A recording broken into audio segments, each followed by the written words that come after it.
And an update from the White House, the briefing start time will be closer to 12:30 Eastern. It's about 20 minutes away.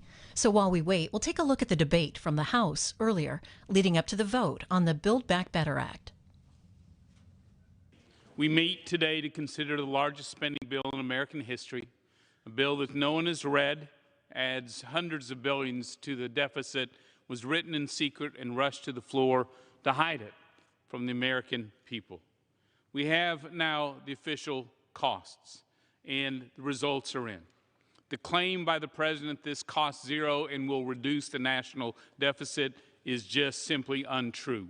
According to the Congressional Budget Office, even counting the budget gimmicks, this bill adds hundreds of billions of dollars to national debt, and a more true accounting by the Committee for a Responsible Federal Budget estimates this could drive national deficits by $3 trillion over the next 10 years. The claim that this won't raise taxes on the middle class is simply false. 1 out of 3 Americans in the middle class will see a tax hike starting next year. This bill, the claim that this will make the wealthy pay their fair share is false as well. In this bill, coming out of COVID, 2 out of 3 millionaires in America will get a massive tax cut. And the claim that this will reduce inflation is not true as well. Even according to the White House's own favorite analyst, the spending in this bill will drive up inflation for families higher and longer for at least a decade. Build Back Better's crippling tax hikes will kill American jobs, drive many of them overseas. They hammer small businesses as they struggle to recover, worsen the labor shortage, and drive inflation even higher. The bill imposes over $400 billion in taxes on American small businesses. It couldn't come at a worse time. There are $800 billion in tax increases on American businesses who compete both here and around the world. This constitutes an economic surrender to China, Russia, Japan, and Europe, driving American jobs, investment, and manufacturing overseas. The new corporate tax is really a Made in America tax. It hits American manufacturing, energy, and technology businesses the hardest, along with American consumers. The international tax increases make it better to be a foreign company than an American one. Is it any wonder our foreign competitors are happy to embrace a global minimum tax? They're getting American jobs and a big bite of our tax base. There's a troubling new tax on retirement and a troubling new tax, the toddler tax, on American child care. This is a terrible bill. I urge a no vote. The gentleman yields back. The gentleman from Massachusetts is recognized. I thank the gentleman. I yield myself 3/4 of a minute, Madam Speaker. The gentleman is recognized. Thank you. Madam Speaker, this debate has gone on now for 3 months in the Ways and Means Committee. 60 amendments from the opposition were offered. This was fully vetted over 4 days, public scrutiny, and it all maintained in daylight. I made sure of that on purpose. And this, as I indicated last night, as I quoted a son of Massachusetts, Mr. Webster, I said, rhetorically he asked, did we do something worthwhile in our time? Today we're going to answer that question. I'm sorry that last evening when I quoted Webster, it triggered an outburst from the Republican leader because we quoted an individual who was devoted to the Constitution of the United States and the premise that everybody in America gets a chance. Now, it's an honor for me to yield 1 minute to the Speaker of the House, secure in her caucus, secure in her beliefs, and secure knowing what we're doing today in but a few minutes. Speaker Pelosi. The gentlewoman from California is recognized. Thank you, Madam Speaker. I thank the gentleman for yielding and for his extraordinary leadership. He and other chairs have brought us to a moment in history on the floor of the House today when we can do something of significance for the people. Thank you, Mr. Chairman. Madam Speaker, with confidence in the vision of President Biden and associating myself with the inspiring and informative comments of the distinguished chairman, Mr. Neal, with our distinguished Democratic leader, Mr. Hoyer, the Democratic whip, last evening, and with respect for those who work in this Capitol, and as a courtesy to my colleagues, I will be brief.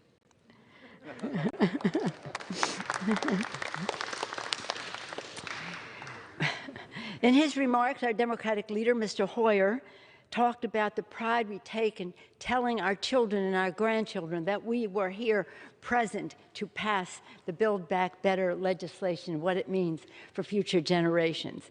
Whip Clyburn talked about the 3 legs of the Biden platform, the rescue package, the BIF, the infrastructure and jobs bill, and now the Build Back Better, the infrastructure for our future.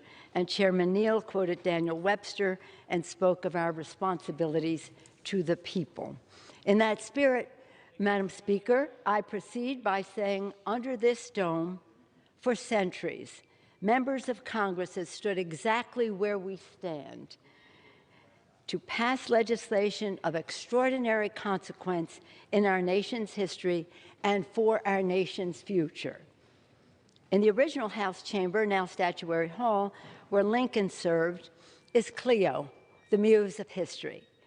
Cleo reminds men and women in these hallowed halls that we are part of history, that our words and actions will face the judgment of history, and that we are part of the long and honorable heritage of our democracy. With the passage of the Build Back Better Act, we, this Democratic Congress, are taking our place in the long and honorable heritage of our democracy, with legislation that will be the pillar of health and financial security in America. It will be historic in forging landmark progress for our nation. We talk about history as we look and prepare for the future. Much has been said since the distinguished Democratic leadership spoke last evening. Much has been said on this floor. But the facts are these. Following the vision of President Biden, guided by the expertise and energy of our chairs, members, and staff, we have Built Back Better bill that is historic, transformative, and larger than anything we have ever done before. We are building back better. If you are a parent, a senior, a child, a worker, if you are an American, this bill's for you, and it is better. It's better in terms of health care. It's better if you're a senior, your cost at the pharmacy will be cut to a fraction, with annual costs capped under Medicare Part D, and you will benefit from the Medicare hearing benefit. It's better if you have diabetes. When you go to the pharmacy, instead of paying hundreds for insulin, you will pay no more than $35 per month. And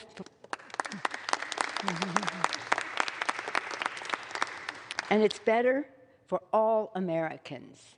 We are halting Big Pharma's outrageous price hikes, and in addition to that, we are dramatically lowering health care costs under the Affordable Care Act. We're also expanding coverage to millions under the Affordable Care Act, as I mentioned. It's better in terms of family care. If you're a parent, it's better. Most families will benefit from child care costs reduced, cut fully in half for most families, and free universal pre-K for every 3- and 4-year-old in America. It's better if you are a middle-income family. You will benefit from an expanded Biden child tax cut and paid family and medical leave. It's better if you're a caregiver. You will have the respect you deserve, and with the benefit of an historic investment of high-quality home health care. And is it better for America's working families, with an average of 2 million jobs created each year over 10 years, together with the BIF? Jobs, jobs, jobs, jobs. 4-letter word. And it's better for climate. If you want your family to benefit from clean air, clean water, for the development of good-paying green jobs for the future, and from improved national security, we are meeting the President's vision to cut pollution in half by 2030 and by 100% by 2050, creating good-paying union jobs and lowering families' energy costs, advancing environmental justice with the Justice 40 initiative of President Biden, and honoring our commitment to passing on a better planet to our children. Our responsibility is always to our children and to the future.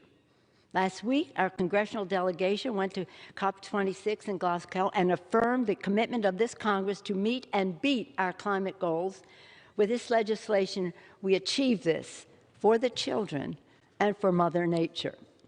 The Build Back Better agenda creates jobs, secures tax cuts for the middle class, lowers costs for families while making the wealthiest pay their fair share.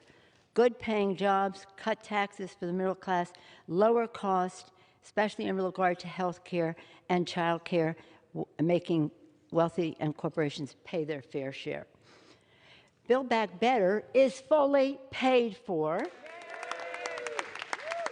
It reduces the deficit and grows the economy. Unlike, and perhaps I need to remind you, unlike the Republican tax scam, which was passed in the dark of night with the speed of light, with no hearings whatsoever, and it increased the deficit by more than $2 trillion, more than this whole bill does for the American people. Tax cut for the wealthiest, giving 83% of the benefits to the top 1%. Top 1%, and did nothing to help American people in terms of jobs and clean air, clean water, affordable health care, and the rest. 83% to the top 1%, the dark of night, speed of light. Don't make me laugh about criticizing this bill. And Build Back Better will not increase inflation, according to the experts, including an array of Nobel Prize-winning economists and Moody's.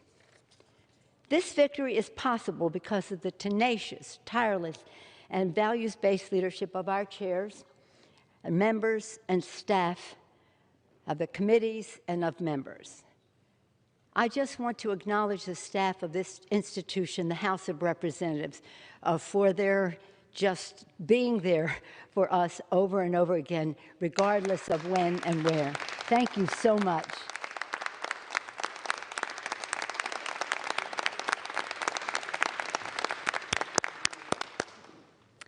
Build Back Better is a better agenda for workers, for families, for children, and for our planet. If you believe, as I do, that this planet is God's creation, we have a moral obligation to be good stewards of it, this bill's for you. But even if you don't share that view, and I think most of us do, if you don't share that view, we all agree that we have a moral responsibility to our children, to their future, to pass on the planet in a responsible way. So, we are proud to be passing this legislation under the leadership of President Joe Biden. He was an advocate and a leader in terms of the BIF bill, the bipartisan infrastructure bill, but he did not confine his vision for America to that bill alone. Today, we have the opportunity to build back better for the American people, for the children. I urge a no vote and yield back the balance of my time.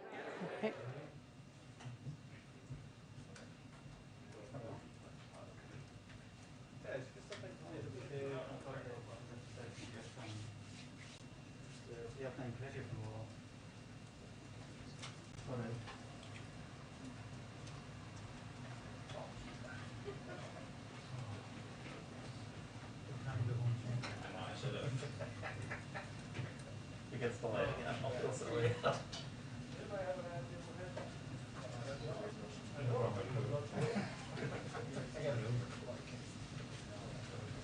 They're on yeah, the president's not here. The vote on the president's spending bill in the House was 220 to 213. As we wait for the White House briefing to begin with Press Secretary Jen Psaki, here's some of Washington Journal from earlier this week.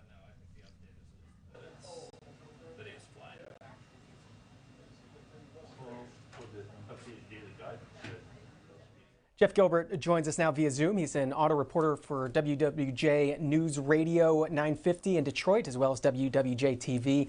Mr. Gilbert, good morning to you. President Biden is going to be in the Motor City today as he continues this tour to tout the $1.2 trillion infrastructure law. Where is he headed in Detroit? Who's he going to be talking to? Yeah, he's headed to an interesting factory in Detroit. It's a General Motors factory that they have renamed Factory Zero. It's sort of the start of GM's big EV push. Now, this particular factory has been around for over 30 years. It had been called the Detroit Hamtramck Factory because it straddles the border of the city of Detroit and an enclave that's called Hamtramck. It had once made big cars. It had made a number of different kinds of vehicles over the years. It was actually on the closing list until GM and the UAW worked out a deal to reopen it, spend over $2 billion, and refurbish it for a new generation of electric vehicles. Today was to be the official grand opening of that plant, so having a VIP there for that grand opening certainly brings a lot of attention to what GM is doing. And the president wants to bring attention to the investments being made in the infrastructure law when it comes to electric vehicles. Can you just run through what's in there for EV? Yeah, the biggest thing in there for EVs is $7.5 billion for charging stations. Now, there are a number of charging stations out there now. There are also a lot of charging stations being put out by independent commercial ventures. In fact, there's one venture called Electrify America that's part of the Volkswagen diesel cheating settlement. So there are a lot of EV charging stations going up. GM's putting up some of its own, but these will be particularly allocated to underserved areas, for example, rural areas where there may not be a commercial reason to put an EV charger there. A company wouldn't necessarily make money with these, but you still need to refuel in places like that if you have EVs. So this adds to an infrastructure that is already starting to be built. And by the way, we'd love to hear from EV owners in this segment of the Washington Journal. Our phone lines are split regionally in this segment, so you can call in if you're in the Eastern or Central time zones at 202-748-8000. If you're in the Mountain or Pacific time zones, 202-748-8001. Jeff Gilbert, our guest with WWJ News Radio. You cover, obviously based in Detroit, cover the automotive industry. Where did the industry stand on the infrastructure bill that is now law? Did they make any specific policy pushes that didn't make it into the final piece of legislation? Well, there are a couple of things going on here. With this bill, they had definitely wanted more of a charging infrastructure. So that is something that they definitely wanted in this bill, and they got in this bill. The other bill that is still being argued about in Washington, what President Biden calls Build Back Better, what car makers want in that is money for incentives for people buying electric vehicles, and that has become a major political hot potato as to how to do that. There are currently incentives, but they run out, start to phase out after you sell over 200,000 electric vehicles. So GM and Tesla, who have sold a lot of EVs, don't get incentives. Their competitors get a bit of advantage there. Well, this bill would continue with that, but it would also expand with extras for American-made EVs and extras for union-made EVs. And as you can imagine, some of the electric startups like Tesla don't like that idea. The transplants, as they're called, Toyota, Honda, Volkswagen, other companies that are foreign but are making vehicles in the U.S. that are not union-built, they don't like that. So that union-built part of it, the extra incentive, there is a big debate on that in Washington.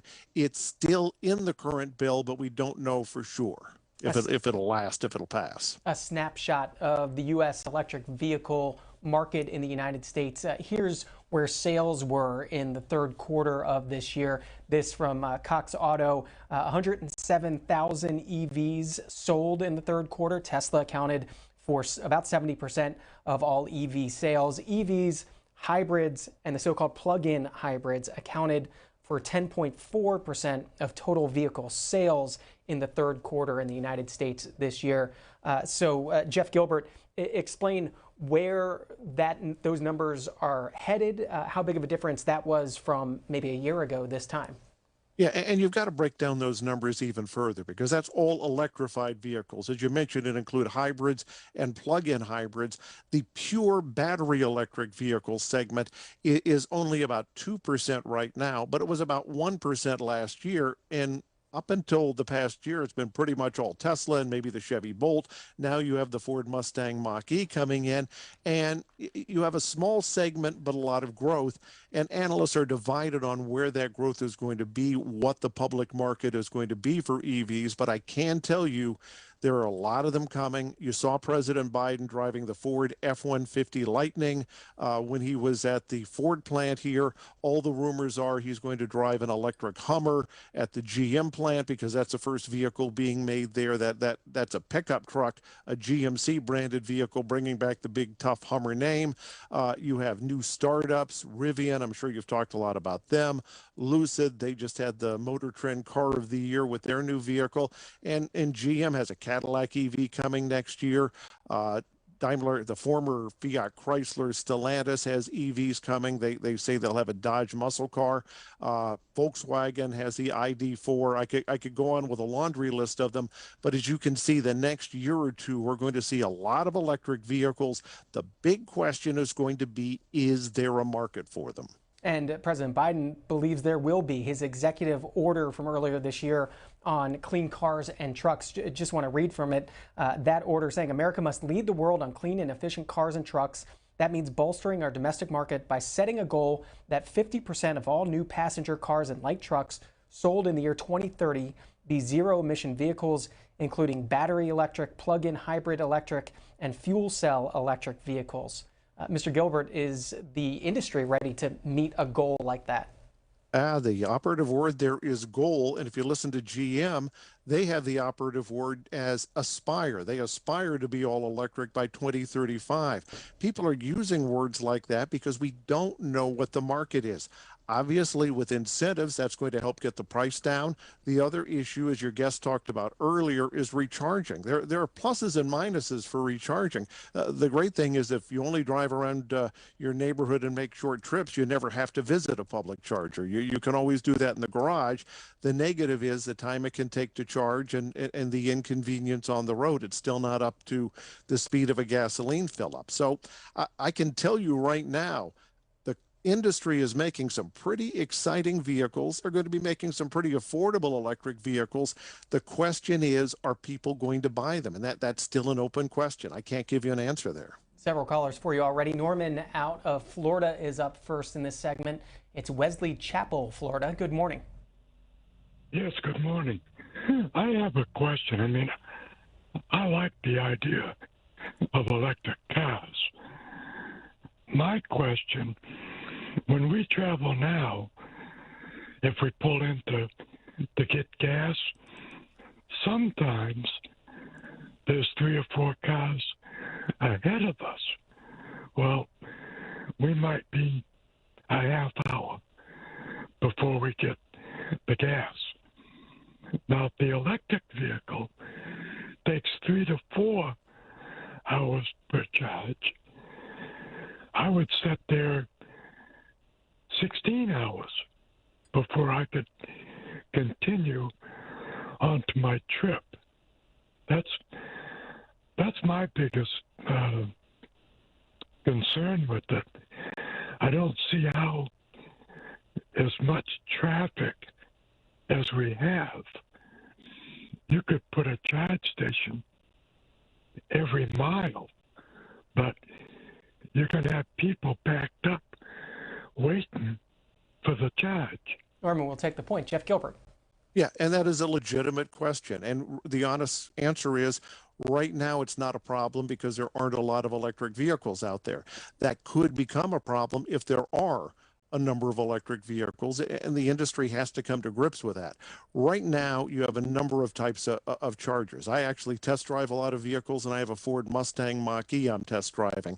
I don't have a 220, 230 volt charger at home. I have to plug it in a wall socket, and it takes forever. It's like filling up a water glass with an eyedropper. So, first you need a higher capacity charger at home. Second, if you go on the road, those higher capacity chargers can charge in several hours, not 10 or 11 hours.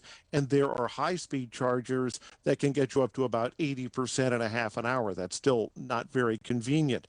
But yeah, the question becomes, how many of these do we need? How many people are going to be charging on the road? Are there going to be long backups? That is an area of concern.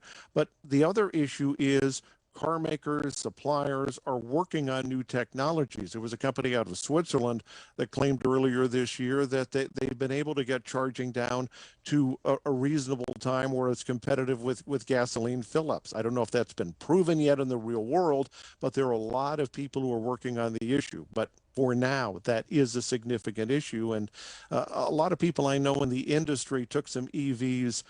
Michigan, if you take a look at the state, everybody carries a map of Michigan with them, but they're up north country from Detroit is an area a lot of people like to visit in the summer. Well, a lot of people took EVs on demonstration trips up north and put on social media their problem in finding chargers, their problems in waiting for chargers, getting to charging stations today where somebody who doesn't have an electric vehicle just parked there because they needed the parking space. So, these are issues that are going to have to shake out. Lake Havasu City, Arizona. This is Robbie. Good morning. It's Bobby, John. Thank you. Bobby, sorry about that. Go ahead. No problem. Hey, my problem and thoughts are dead zones. I travel from Michigan to Arizona, and when I get to New Mexico and I need a charge, is there going to be a charger there? Well, that was the entire purpose of this infrastructure bill, was to try to put chargers in more of those locations, particularly the dead zones.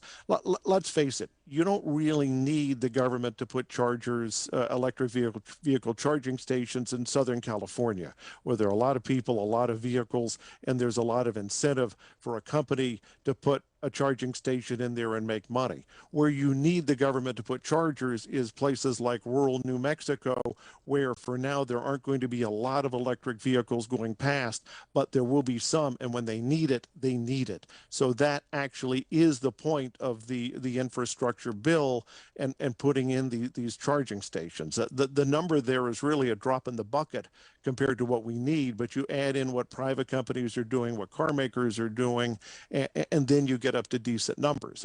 Another issue is people who live in apartments. I have a garage, I can charge an EV, no problem. For many years in my younger life, I had an apartment with a parking lot. If I had an EV, I would be out of luck. So a lot of people are starting to put EVs in communities where maybe instead of charging overnight, you charge while you're at work. So you know, there are a ton of issues that still need to be worked out. Jim on Twitter with this question about what we're charging for a charge.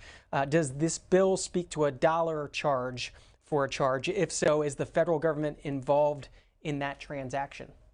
I honestly don't know the answer to that question. I asked an analyst about that at one point, and he seemed to feel that the rules are still being written there. As Congress tends to do, they pass laws and regulators pass regulations to write the rules, but I don't honestly know what they're going to be charging for a charge on these charging stations. I can tell you that GM recently made an announcement where they're going to put a number of chargers via their dealers in communities, and they're allowing the individual dealers and the people they work with in the communities to decide whether these are going to be loss leaders to attract people, say, to a restaurant and get a charge while they're eating, or actually charge money for them. So that's still to be determined. To Severn, Maryland. Nick, good morning. Good morning. 3 brief points, if I may. I bought my first electric vehicle in July of 2021. I didn't even know the tax credit existed until the dealer mentioned it, so it was absolutely not a factor in my purchase decision. I purchased a Volkswagen because, as you mentioned, the Electrify America network that's out there, Volkswagen gives 3 free years of charging on that network, so that's why I went with that particular manufacturer over Tesla or Ford. And 3, I absolutely love everything about this electrical vehicle. There are absolutely no range anxiety here, and I just don't understand where a lot of these concerns are coming from. Nick, how Thank you very much. Have a great day. What Volkswagen did you buy? I purchased the ID4 2021 Pro Edition. Oh, so you just got one of the new ones. Okay, real good, because they had some older vehicles with more compromises and less range. The ID4, for listeners who may not be familiar with that, that's Volkswagen's first. Good afternoon. Okay, a couple of items for you today. Not much going on around here, obviously. You've all seen the president's statement we issued this morning on the House passing his Build Back Better agenda for the middle class, which came just 3 weeks after the bipartisan infrastructure deal also passed. And since this came through today, I wanted to just highlight and note for the American people a couple of the big benefits that are in this package that we're looking forward to moving through the Senate. Today, families pay an average of $8,600 per year on pre-K. Under the president's plan, many of them, most of them, will pay $0. The average family pays 13% of their income on child care under the president's plan. No middle-income family will pay more than 7% of their income. 2 parents with 1 toddler earning $100,000 per year will save more than $5,000 per year. Under the president's plan, a family of 4 earning $80,000 per year will save nearly $3,000 per year, or $246 per month, on health insurance premiums. With this plan, countless Americans will save thousands of dollars by negotiating prescription drug prices. For example, limiting cost sharing for insulin products to make sure they're no higher than $35 starting in 2023. Insulin is essential for many people around the country. It will cap it at $35. That is a big deal. And one of the biggest financial burdens on families is housing costs, as we're seeing around the country. Build Back Better will take historic steps to reduce those costs by helping to build, rehabilitate, or preserve 1 million homes. Finally, it also reduces the deficit by $112 billion over 10 years, and several economists and analysts from leading rating agencies like Fitch Ratings and Moody's Analytics have made clear the president's agenda will not contribute to higher prices. Their findings echo 17 Nobel Prize winners in economics who've already stated they believe the Build Back Better Act will, quote, ease longer-term inflationary pressures. Also wanted to provide a brief update on COVID. Obviously, a lot going on in our efforts to take on the pandemic. This morning, as we all saw, the FDA authorized boosters for all American adults 6 months after primary vaccination. The CDC will make the final clinical recommendation we expect this afternoon. This is a very encouraging step to further protect Americans, especially as we enter the winter months. If you're one of the approximately 100 million people in this country already eligible for a booster, our recommendation is that you get the extra protection afforded by a booster as soon as possible. They are widely available across the country and accessible. Thanks to the president's operational planning since August, over 32 million Americans already have their booster, and boosters are available at over 80,000 locations. Second, we're making strong progress protecting kids, with already 10% of 5 to 11-year-olds getting their first shot. Kids that have gotten vaccinated this week will be fully vaccinated by Christmas. And we're continuing to make a big push to reach parents and kids through visits to one of our 30,000 sites for kids by the First Lady, innovative partnerships with DC Comics, and a White House visit from Sierra earlier this week. Third, we've shipped over 250 million vaccines to the world, more than all countries combined, and made an announcement of a historic opportunity for mRNA manufacturers to receive funding and resources from the U.S. government to produce an additional 1 billion doses next year. Last, over 80% of 12 and older Americans have now gotten one shot. This is a huge number. We're continuing to push for more vaccinations. And finally, our view, and recent polling will show you, that vax requirements work. And recent polling indicates 60% of companies are moving forward with a vaccine requirement, which is a big step forward. Just another little update of something happening here today. Today, first week in the job, our infrastructure implementation coordinator, Mitch Landrieu, and the 7 cabinet members and other agencies responsible for implementation, as outlined in the executive order, Departments of Commerce, Energy, Transportation, Labor, Interior, Agriculture, EPA, and OPM, held their first meeting.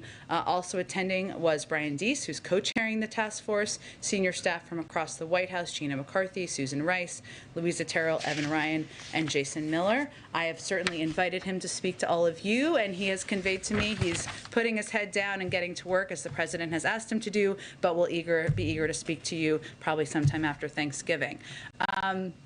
Finally, one note, we gave a lengthy update, don't worry, I will not do that again, on supply chains yesterday. Today, we have new data from Freightos, a leading freight indicator that I just wanted to highlight, that shows shipping prices have declined by almost 25% over the past 2 weeks. Specifically, the price for shipping a container between China and the West Coast, which has declined for 2 straight weeks. And of course, this reduction in prices and shipping costs helps ensure that we are cutting costs for consumers as well. I guess last thing here is the week ahead. We did announce earlier this week that the President and First Lady will travel to Fort Bragg, North Carolina, to celebrate Thanksgiving, or Friendsgiving, as some people call it, with service members and military families, thank them for their service as part of the Joining Forces initiative. That is on Monday. On Tuesday, the President, the First Lady, the Vice President, and Second Gentleman will participate in a service project in Washington, D.C., and later that day, the President and First Lady will travel to Nantucket, Massachusetts, where they will remain for the Thanksgiving holiday. Amar, why don't you kick us off?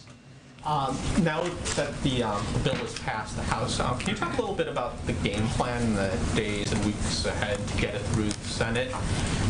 And I guess in the media, does the President have plans talking today or over the weekend to Senator Manchin and Senator Sinema? And just if you could basically let us know what's the plan going forward to get this through to the end zone. Well, the president is absolutely committed, of course, to getting this through the Senate, signing it into law, and ensuring these impacts, these cost-cutting measures, are put in place into law as soon as possible. A number of these steps, including cutting child care costs, could have an impact early next year once we get this through the Senate. We have remained in touch, even as we've been working to get it through the House, at a high senior staff level, senior White House officials, with Senator Sinema, Senator Manchin, other members of the Senate, as we know that is the next important step here, and that will continue. And I'm sure the president will engage when is the right moment to do that with them as well. But I don't have anything to predict for you over the next couple of days. The president announced today his intention to nominate 2 new members to the Postal Service Board of Governors. Is he looking to remove Postmaster DeJoy? Well, let me first say we're, of course, deeply troubled, continue to be deeply troubled, as many Americans are, by the earlier reporting on Postmaster General DeJoy's potential financial conflicts of interest, and take serious issues with the job he's doing running the Postal Service. As you know, the president does not have the authority to fire the Postmaster General. It's ultimately up to the Board of Governors by majority. So what was announced today is the president's intention to nominate 2 leaders to the bipartisan United States Postal Service Board of Governors to replace outgoing Governors Ron Bloom and John Barger. Both Derek Kahn and Dan Tangherlini are experienced public servants. And certainly, again, just to reiterate, it's up to the board to make a determination about leadership, but we have continued concerns about Postmaster General's leadership. Go ahead. Yes, I wanted to ask a few questions about oil. Has the U.S. heard back from China, Japan, South Korea, and India on a coordinated release of emergency stockpiles? I don't have any update to provide to you today. I would reiterate, for those who weren't following us as closely, we have been in touch with a range of officials and leaders from countries, including China, including other countries around the world that are oil producers, about ensuring there is adequate supply out there, but I don't have any update for today. Okay. Is Biden considering using authority under a 2015 budget bill to declare an emergency and limit or stop exports of oil for up to a year? We have a range of options at our disposal, but I don't have any new ones to introduce to all of you today. Finally, I'm sorry, any message for OPEC ahead of its December 2nd meeting? Well, our message continues to be, privately as well as publicly, of course. It's always good when it's consistent and important, that we want to ensure that the OPEC member countries and OPEC as an organization meets the demand needs that are out there with the adequate supply. That is something we've pressed them on in the past. And I don't have any new conversations privately to convey, but I'll see if there's more we can report to all of you about the meeting. Go ahead. We know that the president was at Walter Reed earlier today. Can you provide an update on how the physical went and the colonoscopy as well, and what information will you be releasing? We will have a comprehensive written summary that will be released to all of you later today as soon as it's finalized. I'm not going to get ahead of that. It's, of course, done by medical experts, which is as is appropriate, but we will release that out to all of you later this afternoon. As I noted in a tweet, I hate to reference that, but here we are. Earlier this morning, the president had a conversation with Vice President Harris, as well as Chief of Staff Ron Klain, at around 11:35 this morning. He was in good spirits. He resumed his duties as president at that point in time. There was also 2 sets of letters that we released publicly. One was at 10:10 a.m., the other was at 11:35 a.m. About the transfer of power under the 25th Amendment and the resumption of power. But that's a reflection of how he is and how he is feeling. If I could, the vaccine mandate for the civilian federal workforce is set to take effect on Monday. Can you provide us an update on what the implementation is going to be like? And are there any concerns about possibly having staffing shortages because of that? There are not. Let me give you just an update on this overall, again, for people who haven't been paying us close attention. So November 22nd is the deadline, not 12:01 a.m. that morning, but by the end of the day. But we don't see it as a cliff. We'll be providing more guidance in days to come. We are the largest employer in the country, so it is the U.S. government, that is, of course. So it's going to take some time to collect the data, even as it comes in that day. And once we have gone through the data and have that, we will share that with all of you publicly. But especially as we know, what we have seen is there's a surge in attestations and vaccination as we get closer to the deadline, which is certainly encouraging, but we want to have the final data Monday through the day before we release that publicly. It's going to take a little bit of time to process. But no, we do not anticipate facing any governmental operational disruptions due to this requirement. And in fact, the requirement will avoid disruptions in our view in our labor force because vaccinations help avoid COVID. And how will the boosters for Moderna and Pfizer, which are pretty close to being approved, how will that factor into these vaccine requirements for workers? Well, we abide by the CDC guidance, which we follow it and will continue to, which is 2 shots of an mRNA vaccine or 1 J&J shot. That has not changed, so we're not going to get ahead of any changes they could make in the future. Go ahead. Thanks, Jen. A couple of questions on the Build Back Better plan and also how things went last night in the House. Does the White House have any response to Representative McCarthy's 8-hour speech last night that delayed the vote? Well, Kevin McCarthy said a lot of words, I just want to emphasize that, over the course of 8.5 hours. For those of you who didn't watch all of it, he mused about, he shared his wish that he could have been in Tiananmen Square. He mused about whether or not Abraham Lincoln was actually assassinated. He shared his hope, or his thought, or dream, I'm not sure, about picturing America in a swim meet after World War II against every other country. But in 8.5 hours, what he did not talk about was cutting the cost of childcare, cutting the cost of elder care, what we were going to do around the country to bring more women into the workforce, to protect our climate, and that for generations to come. That, in our view, tells you all you need to know about Kevin McCarthy's agenda and what he supports. Okay. And Senator Manchin, on the top of Senator Manchin, he says he's still not decided on this bill. Is there anything that the White House is doing to get him to come around on the bill? I know you mentioned this a few moments ago, but is there anything specific that you guys are doing to kind of convince him? Well, we've been in close touch, as you all know, with Senator Manchin for several months now. That will continue. That can include answering questions he may have, hearing concerns he may have. We are in touch with him, with his staff, through senior White House officials at this point in time, and we believe he's been operating and negotiating in good faith. That has been our experience to date. So now, as everyone knows, the next step is getting it through the Senate. That's what our focus will be on, and I expect we'll continue the discussions and negotiations as they have occurred to date. Could you tell us when was the last time the president spoke with him? I don't have any update on that, but I would note that a lot of this work happens, and I think members of Congress and their staff will tell you this, at a staff level. It's answering questions, it's following up. The president has had him here a number of times, as you certainly all know well, but I don't have an update on the last call. Thank you. Go ahead. Following up on that, the president has made it clear how important paid leave is to him in this bill. Would the president sign the Build Back Better Act if paid leave got dropped from the bill?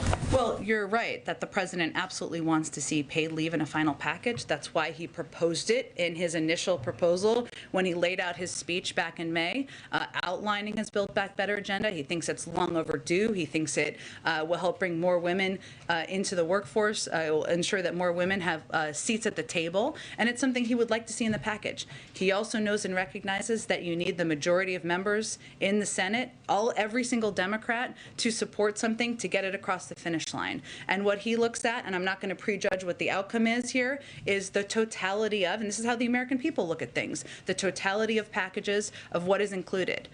This bill, no matter what, everybody supports universal pre-K, cutting the cost of childcare, a historic investment in addressing the climate crisis, making sure there's more housing units available, investing, making sure elder care is less expensive. There are disagreements. Everybody knows that publicly, but he knows he's not going to get everything he wants in this package. If it's not in there, he'll continue to fight for it.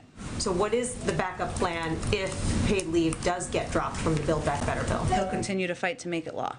And just a logistical question, will we get all the results of the president's physical this afternoon, or are there some lab results or test results that we won't see until a later date, like next week? I expect it will be a comprehensive summary of everything today, and don't anticipate at this point that there would be lagging results later.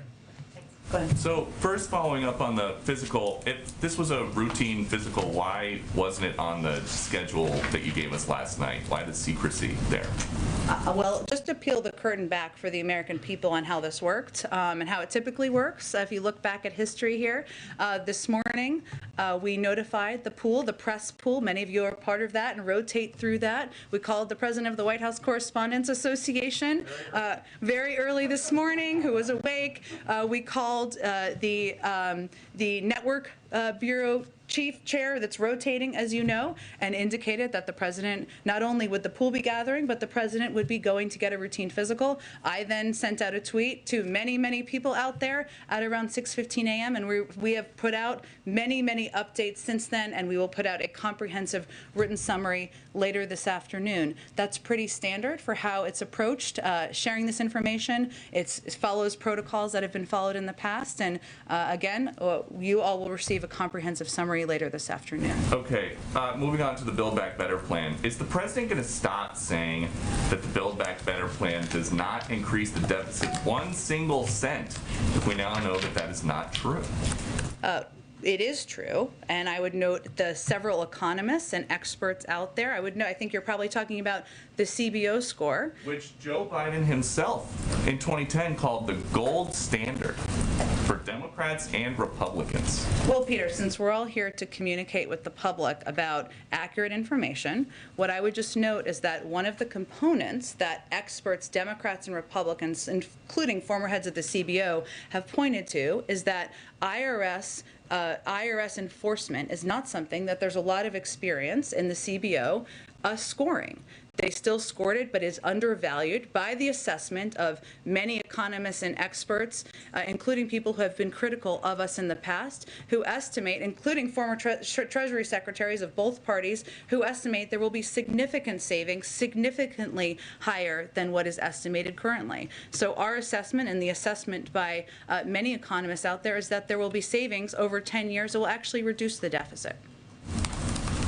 The CBO's projection is that it's going to, there's going to be at least a $160 billion increase to the deficit over 10 years. That is 16 trillion cents. So the president was not telling the truth.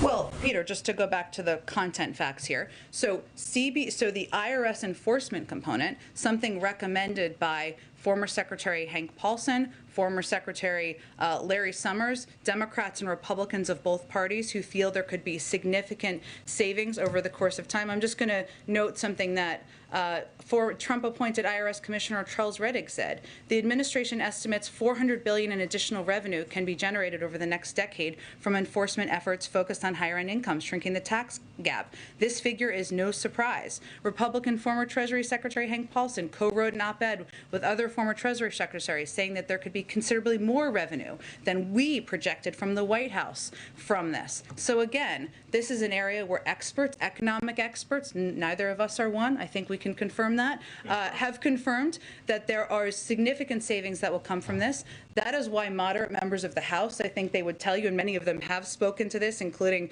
Congressman Kurt Schrader, who is one of the moderates who's on the borderline given deficit impacts, have said is they felt comfortable with it because of the expertise out there about the impact of IRS enforcement. When the last administration tried to say that the CBO was incorrect, you tweeted, watching Mulvaney try to walk away from a CBO score and explain the budget outline is awkward and uncomfortable to watch.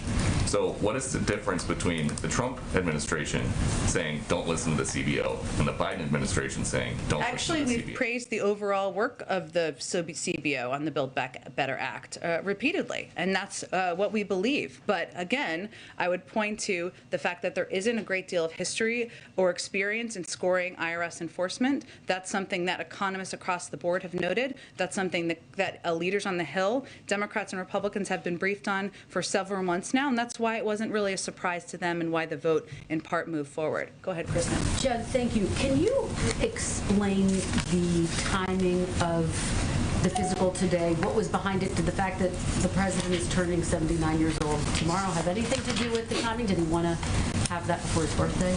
The President is well aware that his birthday is a matter of public record. As the President of the United States, I can confirm that. I will say, Kristen, we knew that we were going to do, he wanted to do and committed to do a physical before the end of the year. So this is obviously meets that timeline.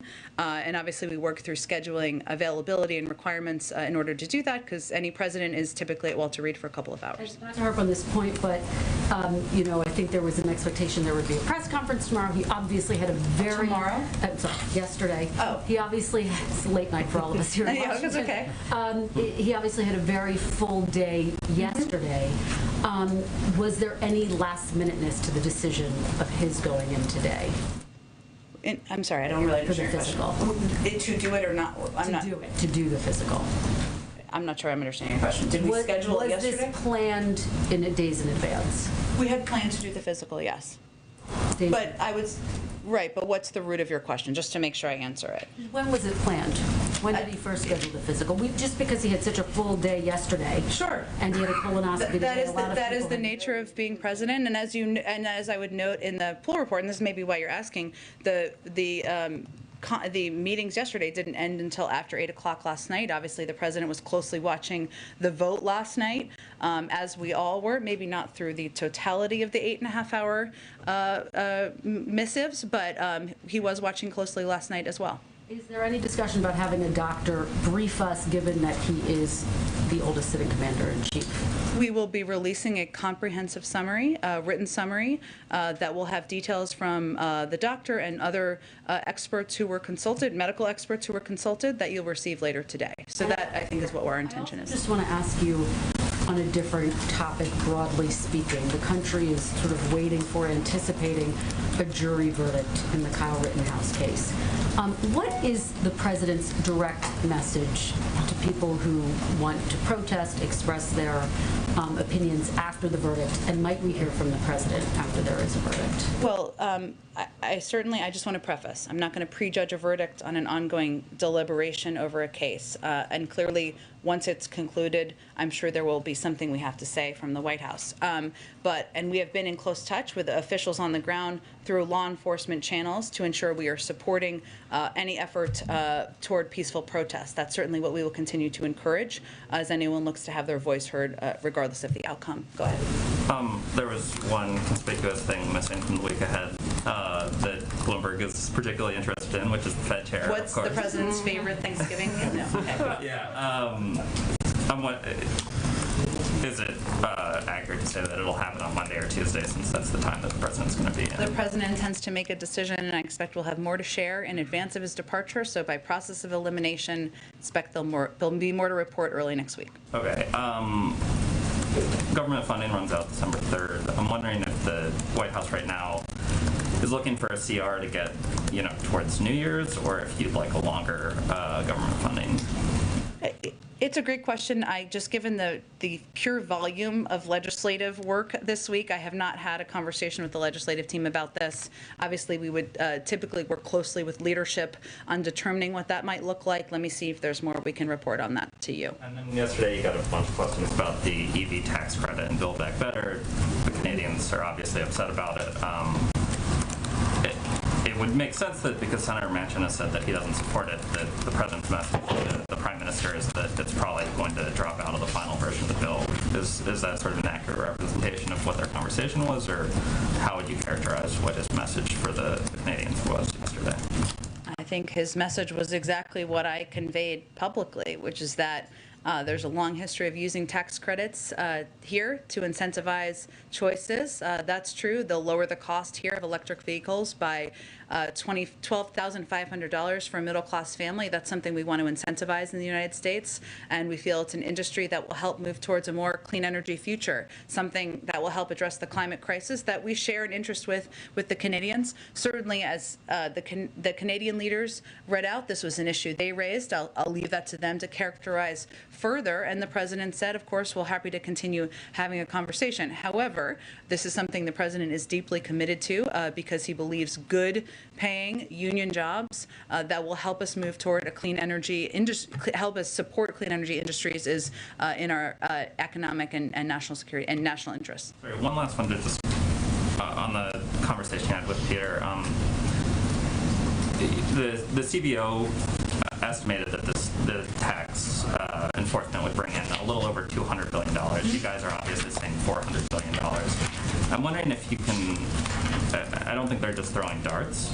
I also take the point that you guys think that they're not experienced at sort of figuring out how much this enforcement will bring in, but twice as much is a big discrepancy. And so I'm wondering why you disagreed so dramatically with the CBO on that. Well, I wouldn't characterize it exactly in those terms. I would again point to, and just another person I haven't introduced here, but Doug Elmendorf, who you all are familiar with, who directed the CBO from 2009 to 2015, said estimating the returns on additional IRS enforcement was challenging because large funding infusions to the agency had little precedent, and it was difficult to quantify the indirect effects of more auditors. So I would note that we also technically, I guess, have disagreements with economic experts who are projecting it would have even larger savings. I mean, not bad disagreements, but our projections are not exactly the same as Larry Summers, who said that the proposal could result in almost $800 billion in revenue, and has a Washington Post op-ed about it where he talks about that, and others who have projected it would have even larger savings. So I think it's just an indication of the difficulty, but what we're pointing to and what we think is an important indication for the American people and for many members of Congress who are concerned, as the president is, about deficit reduction, and this bill will save money in the deficit over the course of 10 years, is that this is something where it will have that impact. It has a larger impact that even we are projecting. And that's what we felt was important to point to. Go ahead. In an effort to flesh out the historical record of the day, is there anything you can tell us about the 85 minutes that Kamala Harris served as acting president? I will leave that to the vice president and her team to characterize. You know, I would note that, and you didn't ask me exactly this, but I know other people have been talking about this, and as a woman myself, I will note that, you know, the president, when he selected her to be his running mate, obviously he knew he was making history that was long overdue in our view, and part of that was selecting someone who could serve by your side as your partner, but also step in if there was a reason to, and that includes the application of the 25th Amendment, as was done this morning. He also, of course, we also know we make history every time they're working together, every time she's out there speaking on behalf of the government as the Vice President of the United States. But certainly today was another chapter in that history, I think, that will be noted for many women, young girls across the country. You have disclosed that the president received a colonoscopy today. Are you in a position right now to talk about any other procedures or tests he might be undergoing as we speak? We will disclose all of that, but I'm going to leave it to the medical experts to do that, and they will do that later this afternoon in a written summary. Go ahead. Thanks, Jen. In his statement yesterday, when he talked about the U.S. purchasing Pfizer's COVID-19 pill, the president mentioned that he wanted to make that pill free for the public. Can you lay out just sort of how that would work, ensuring that that pill might be free? Well, as you know, vaccines around the country are largely free, so there is a precedent for that, across the country, and something he wants to ensure it's available and accessible to people to protect them from COVID. And I think this falls into the category, falls into our expansive effort to fight the pandemic, get it under control, and get on the other side of it. So in terms of how it would work, like with contracts or... Yeah, does it require negotiations with insurance companies or pharmacies? It's a great question. Let me talk to our COVID team and see what else it would require. On Ethiopia, the situation there seems to continue to be deteriorating. What advice does the White House have for Americans that are still in the country, especially given that the FAA sort of warned there could be inadvertent risks to commercial flights in the area? Well, as things have deteriorated there, we have taken strong measures to encourage Americans to leave Ethiopia as soon as possible, while they can do so safely via commercial travel, which is still ongoing, because things can change in an instant and flight options could disappear. And the State Department goes to great lengths to assist U.S. citizens in crisis. We want to ensure Americans who may be in Ethiopia should not expect the United States will be able to facilitate a military evacuation in a dangerous environment. There are no plans, and people should understand this who are on the ground to fly the U.S. military into Ethiopia to facilitate evacuation. So the State Department is using every measure they have to communicate directly and broadly with Americans there about the fact that it is time to depart. And just really quick, you were asked yesterday about the Chinese tennis star Peng Shuai, and you didn't have anything to say then. I wonder if you have any sort of update from the White House and whether the U.S. or the president is following that. Yeah. We are deeply concerned by reports that Peng Shuai appears to be missing after accusing a former PRC senior official of sexual assault. We join in the calls for PRC authorities to provide independent and verifiable proof of her whereabouts and that she is safe. I can't speak, of course, I know you're not asking this, but to the details of the case or any more details of where she might be, obviously. But I want to be clear where the United States stands, generally speaking. First, any report of sexual assault should be investigated, and we support a woman's ability to speak out and seek accountability, whether here or around the world. Second, we'll continue to stand up for the freedom of speech, and we know the PRC has zero tolerance for criticism and a record of silencing those that speak out, and we continue to condemn those practices. Go ahead. Can I go back to some news from yesterday? Sure. We were asked about this idea of a diplomatic boycott. I'm wondering if you can offer any additional details or define for us what a diplomatic boycott means? I just don't have any more updates from here today, and it's just an indication that there hasn't been a final decision. Okay. And then also at the outset, you mentioned today that the infrastructure czar and 7 cabinet secretaries were meeting. Can you provide any additional details about what they were discussing, sort of what their priorities are, any additional info on that meeting? Well, I can tell you that going back to last Friday when the cabinet, when the president had a meeting with his cabinet, the focus of that was on infrastructure implementation. And he basically went around to each cabinet member who had purview or was going to oversee a key part of the implementation to get an update from them on what their approach would be. Some departments, as you know, will be creating entirely new programs. Some will have a level of funding, including the Department of Transportation. Some will have a level of funding like the Department of Commerce they've never had for some of these programs before. So it was different project to project. So what I would anticipate is that that our implementation coordinator will receive an update on the work that is happening by each of these members, and that these will be regular meetings that will continue to ensure that there is implementation that is effective and efficient, and that we are reducing waste, fraud, and abuse. Okay. Can I ask you one quick question? Sorry, last one on the turkeys, if you don't mind. Those turkeys, yes.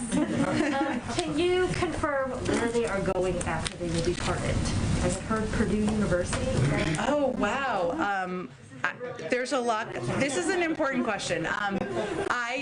We will get you that after the briefing. I can confirm that part of it is staying in a hotel, which my daughter did not believe me, but that is accurate. The turkeys. They say in advance, the turkeys do, in a hotel, but we will get you the details. I think there have been details put out by I'm not sure if it's the Turkey Bureau, but we will get you all of the details after the briefing. Are any humans going to be pardoned by President Biden? There are people who are serving life in prison for marijuana who want him to honor his commitment to release everyone in prison for pot. Are people going to get pardoned as well by President Biden? I will just reiterate that the president is, of course, I have nothing new to update you on, but the president is, of course, will look to the use of his clemency powers. He's talked about his approach or his view on nonviolent drug offenders, but I don't have anything to update you on that today. Go ahead. Jed, in the wake of the president's physical and on the topic of his health, a new Politico Morning Consult poll found that 50% of voters surveyed do not agree with the statement that President Biden is in good health, and that voters are almost evenly split on the question of if he's in good mental health. I understand that the president disagrees with this assessment, the White House disagrees with this assessment, but I'm curious, where do you think these voters' concerns are coming from? I can't speak to the assessments of voters. There are certainly quite a bit of conspiracy theory pushing out there on a range of social media platforms and even through the mouths of elected officials. So that could certainly be a root cause, as you know.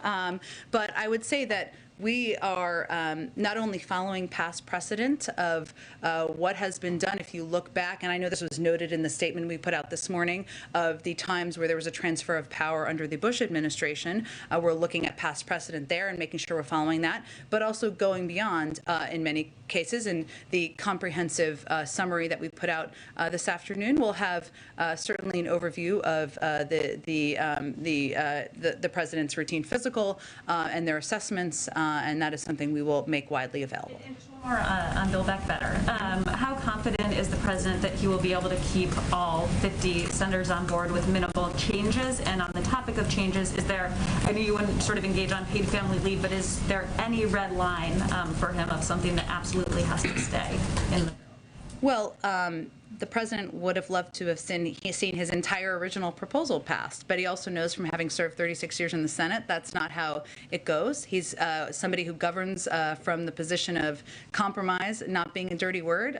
He sees consensus as the way you get things done, and that's certainly how we're going to approach the next few weeks as well. So his bottom lines have not changed. He wants to lower costs for the American people, give them more breathing room, ease the burden on of areas like childcare, elder care, health care. Those are all components that are solidly in this package, and he won't raise taxes on people making less than $400,000 a year. So those are his continued bottom lines. Following up on Build Back Better, Jen, Kyle Rittenhouse has been declared not guilty by a jury on one count of first-degree reckless homicide.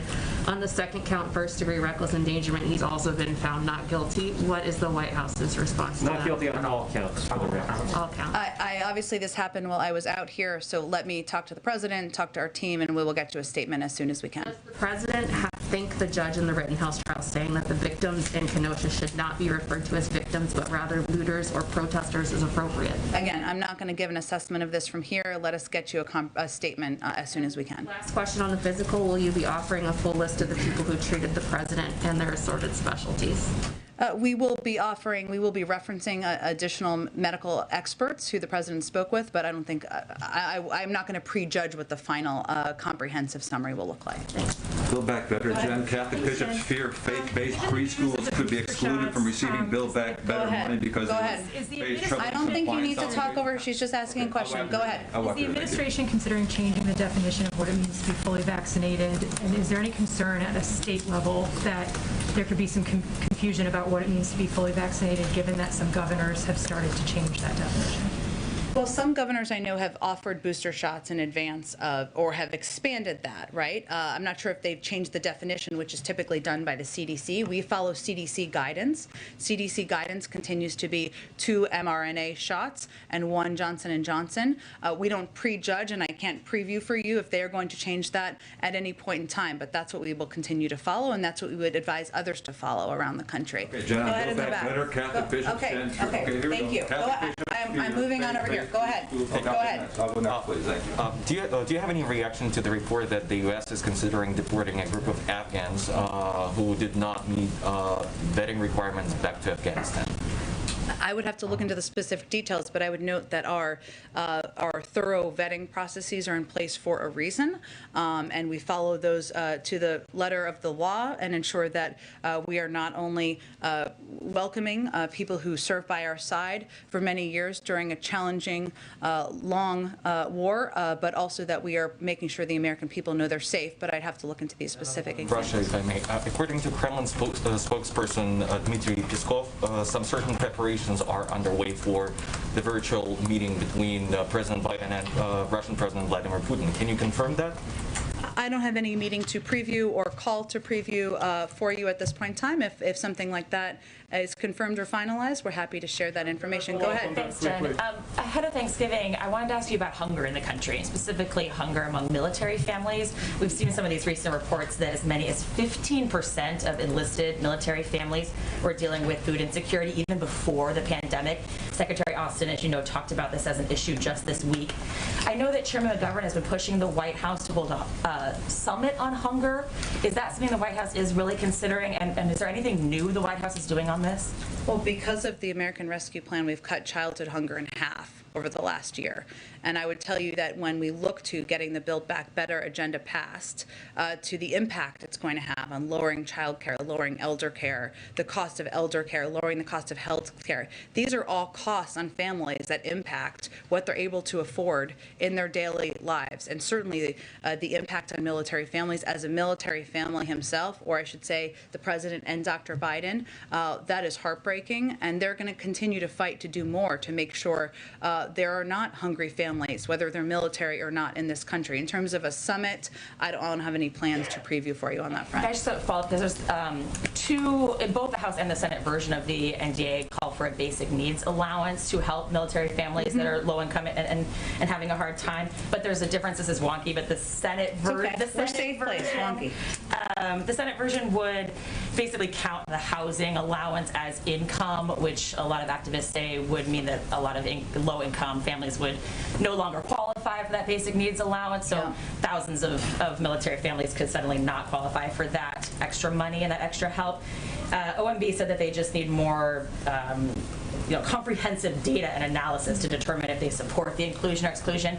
Is there any update on where the White House stands on that? I'm happy to check and see if there's any update on it. Obviously, our overarching objective is not to make it more challenging for anyone, including especially military families, to put food on the table.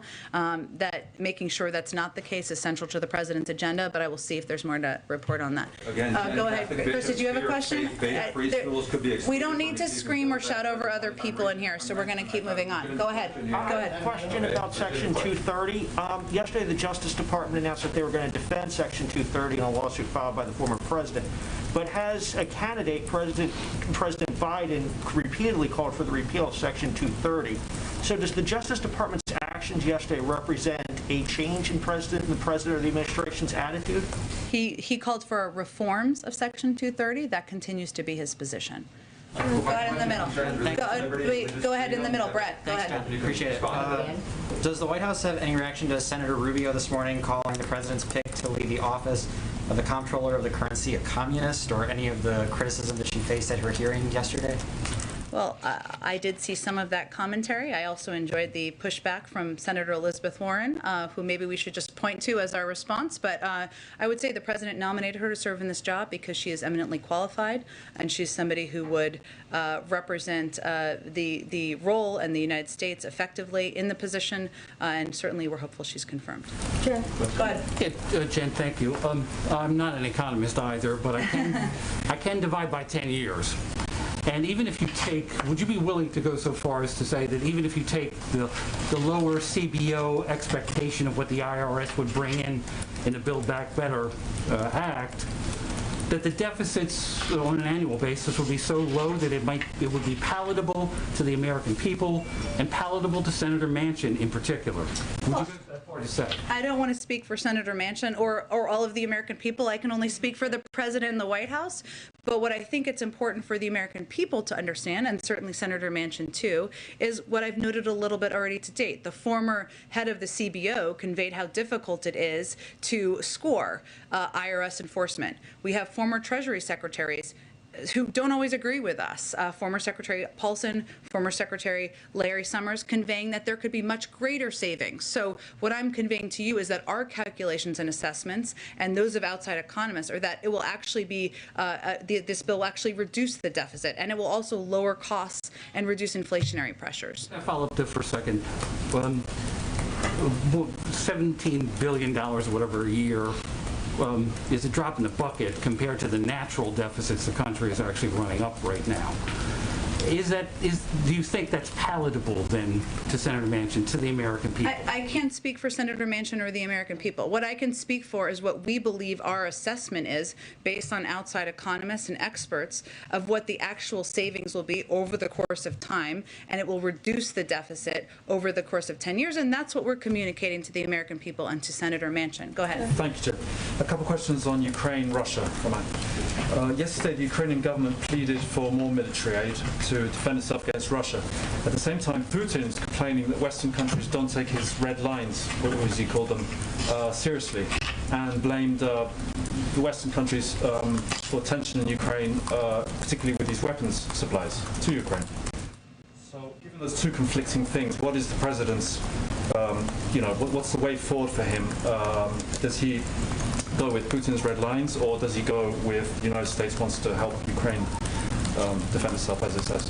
Well, we go with what is in the interests of the United States and what is in our own national security interests. The President Putin's speech, was I think what we're referring to here, touched on a range of topics, including U.S.-Russian relations and the need to maintain dialogue to address many disagreements. We agree. That's a part of an important discussion, even as I don't have anything to preview about what that will look like or what's next.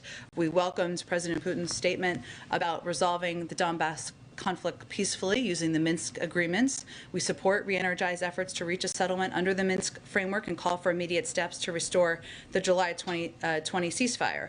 We also continue to have serious concerns about Russian military activities and harsh rhetoric toward Ukraine and call on Moscow to de-escalate tensions. We have had extensive interactions with our European allies and partners in recent weeks, including with Ukraine, and we've discussed our concerns about Russian military activities and harsh rhetoric toward Ukraine with the Russians over the course of time as well. So I wouldn't say we're reacting to any component of President Putin's speech. We are going to continue to proceed and welcome steps or comments where we feel they are encouraging or positive, and convey concern where we see action or rhetoric that is not in line with what we feel should be happening. How about Ukraine's request for, they're saying we need more weapons. It's pretty clear, that message. I don't have anything to preview or predict for you in terms of additional assistance. We have provided, as you know, a range of assistance, military and non-military assistance to Ukraine, and strong supporters of Ukraine over the course of time. A little follow-up on Ukraine. Well, I'm just going to keep going around. Chris, go ahead. So it's been several months since people were hopeful that the pandemic was ending, that the mask wearing guidance went away. Now numbers are ticking back up. We're going into a second winter that could be deadly, and we're still having more than 1,000 deaths a day. What is the White House's message to the American people who are frustrated with this turn of events and now potentially need to get a third shot and continue to get shots into the future to protect themselves from the virus? Well, first we would say we understand we're tired and exhausted by the pandemic as well, and what we can do is encourage action. We're encouraging every eligible American to get the extra protection a booster offers. They're readily available across the country. It doesn't take a lot of time. It should be easy for people to do, and that is what our focus is on. We're encouraging all parents of children who are eligible for the vaccine to get vaccinated. We've already seen 10% of 5 to 11-year-olds vaccinated. Getting kids protected is a key part of moving forward in fighting the pandemic.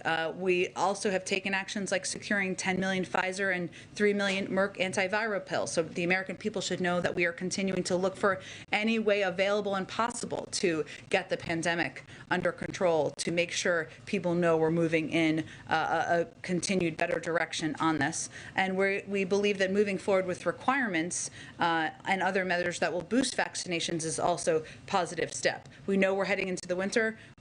That's one of the reasons we've been encouraging people who are eligible to get the boosters. We've been encouraging parents of kids to get their who are eligible to get their kids vaccinated. Again, they could be fully vaccinated by Christmas or the holiday season at this point in time. So that's what our focus is on now. We believe we have strong measures and to keep people safe, and we just need to continue to press forward in communities across the country. Nothing else that the administration can do? Is it basically up to the American people at this point, or is there, what other powers do you have to take more steps, or is it really just on Americans now to do what they can? Well, I would say, under the president's leadership, we not only purchase enough supply to ensure the entire American population is vaccinated, we've made it readily available across the country. We've made it accessible. We've also secured 10 million doses of, as I noted, of the antiviral pills. We've ensured we've run mass vaccination communications campaigns across the country. So I would say that the federal government and the president, this has been his #1 priority, and we've done everything humanly possible.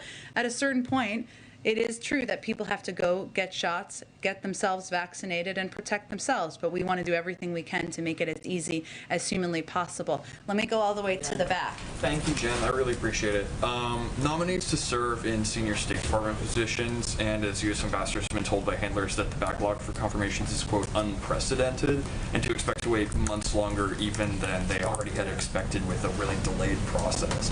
Is President Biden considering the possibility of recess appointments, at least for postings of high operational and strategic importance? I don't have anything to preview on that front, but I will note it is unprecedented. I would also note that there have been statements, including from former Secretary of Defense Robert Gates just a few days ago, emphasizing how concerning the historic nature of this is. Whether you're a Democrat or Republican or non-political at all, I think most people recognize we should have ambassadors serving in posts around the world. We should have an ambassador to China serving in that country right now, an eminently qualified one who the president has nominated. We should have ambassadors at posts around Europe, all around Europe, at a time where ensuring we are supporting NATO is a pivotal message to send to Russia and other countries around the world. And these are not only being blocked by some, but also delayed. A lot of these, and I talked about this a little bit yesterday, but the fact is that many of these ambassadors will move forward with bipartisan support once there's a vote. And what's happening now is there is an insistence on a lengthy debate process instead of moving forward through unanimous consent, which would mean just basically allowing for a vote without going through a lengthy floor process that would use a lot of time on a floor. That can happen. So there's a lot of ways that this can move forward. I don't have anything to preview for you in terms of recess appointments, but it is frustrating, it is unprecedented, and it does certainly hurt our national security. Go ahead all the way in the back. John, what do you have for me today? Thank you, Jen. Does the administration still recognize the government of Prime Minister Ahmed Abli as the legitimate government of Ethiopia, and are they standing by it firmly? I don't know if the State Department has spoken to this, and I don't want to speak out of turn here, so let me check with them and see if there's any update on this front. Obviously, we have expressed significant concern. We've put in place sanctions. I will see if there's anything more official I can convey to all of you Just here. as a follow-up to the previous question on ambassadorships, the president has not named anyone to the key ambassadorships in Ukraine and in Hungary right now. Are any of those pending? Because this is not anything tied up in Congress, it's from the administration.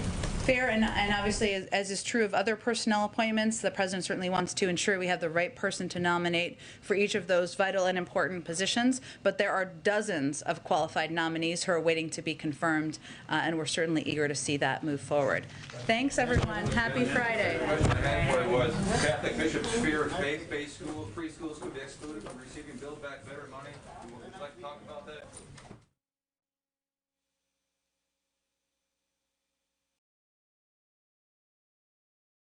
Today, the House approved President Biden's climate and social spending plan. The bill now heads to the Senate for consideration, where the reconciliation process would only require a simple majority to pass. But it's possible the Senate could also make changes to the bill with amendments, which would require another vote in the House. As always, live coverage of the House on C-SPAN, the Senate on C-SPAN 2.